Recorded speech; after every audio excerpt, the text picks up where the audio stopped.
Aberration literally means a departure from what is normal, usual, or expected, typically one that is unwelcome. Therefore, it makes sense that an entire category of monsters in D&D are called aberrations. Welcome to the first episode of my new D&D guide, where I'll be going through pretty much everything from creating a character to the monsters, the deities, and beyond. Please do drop a like if you find this helpful in any way, or subscribe if you're feeling extra nice. As always, D&D is your game above everything, so if you disagree with anything I say in this episode, then that's a-okay. I just ask that you put your opinion in the comments below so that people can see all the different viewpoints and make a reasoned decision. So what makes something an aberration? You could probably argue that the definition of being an unwelcome departure from the expected covers most of the monsters that you'll come across in D&D. But what sets these guys apart is their otherworldly appearances, abilities, and practices. You may think that they aren't very different from the monstrosity category, but while monstrosities were created by other beings, these monsters are born this way. So what is included? Well, the most famous ones are probably beholders and mind flayers. Beholders are giant floating eyes with rays that they can fire all over the place, while mind flayers are humanoid-ish in shape and prefer to attack with mind powers. These will be the first two subcategories under aberrations that I'll use: eye-based and mind manipulators.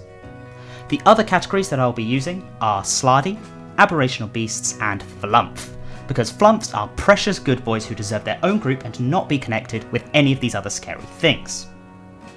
Before we go through these groups in detail, I just want to mention that I'll only be looking at the Monster Manual creatures here, so if you have a favourite aberration from one of the other books, or from Homebrew, or from one of your games, please do put it in the comments so people can find more of these great, kinda creepy creatures. So the first of these groups is eye-based. This is one of the smaller groups, with actually only 3 creatures: beholders, spectators, and nothics. What groups all these things together is that their attacks are eye-themed, mostly relating to looking at creatures and sending rays of destruction at them. Beholders get 10 different rays they can use at random, whereas spectators only use 4. Nothics are slightly shortchanged with just a rotting gaze, but they do have the ability to literally stare into your soul and find a deep, dark secret. The other 2 also get additional abilities on top of the eye rays, with the beholder getting the anti-magic cone from its main eye, and the spectator being able to reflect spells to other creatures that it can see. I'm not going to go over their entire stat blocks here, and you probably want some air of mystery when you fight these guys, but it goes without saying that it's probably worth avoiding the gaze of these creatures or blinding them in some way if you come up against them. Now that the eye-based creatures are done, we can look at the mind manipulators. This includes mind flayers, aboliths, and intellect devourers. What brings all of these together is that they target your mind. They all have telepathy and can manipulate and control lesser beings. Aboliths do this through enslaving. They can understand your greatest desires and then use them to make you do their bidding. Mind flayers have shorter term goals in mind, with their control being limited to dominate monster, which they can use to get access to your tasty brain. Intellect devourers also want to get at your brain, but that's in order to replace it. They will make a nice cozy home inside your skull if you let them, so it's probably smart that you don't let them. It is worth mentioning that while they are linked by targeting your mind, they are quite different besides. Aboliths mainly attack creatures by infecting creatures with disease, and that will cause them to live underwater, while mind flayers will fry your brain and then grapple you to extract it. Intellect devourers are much more terrifying in that they can magically devour your brain if they beat you in an intelligence contest, but first they can drop your intelligence to 0. All of these things are terrifying, and if you come across them, you will better hope that you can roll well on your wisdom saves, or else you'll be mind controlled into hitting that subscribe button. Alright, I'll stop fishing for those now.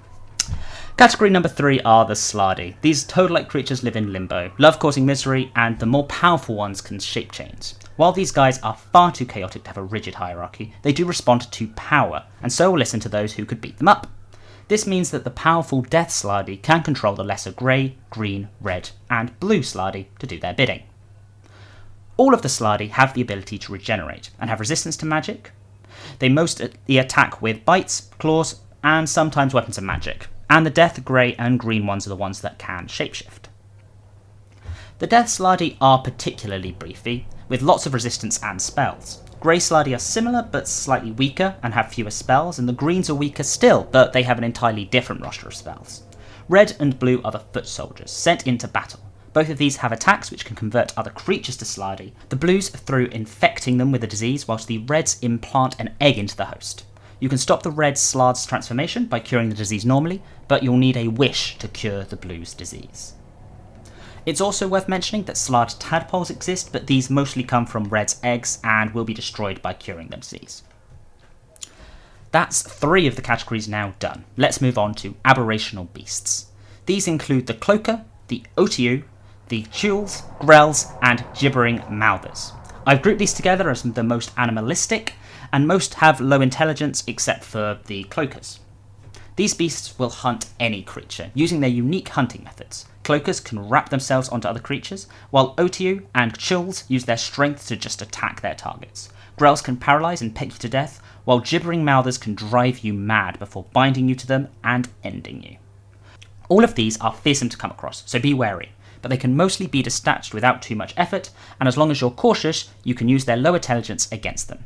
Cloakers are the outlier in this section, as they are smarter with more abilities. Just bear in mind that they are very thin, so if there is one that's wrapped around your friend, attacking them may do more damage than good. With all of these others out of the way, it's time to talk about the goodest of good boys, the Flump. Flumps are the only good aligned creature under the Aberration header. They look like floating jellyfish with tendrils that move along as it floats.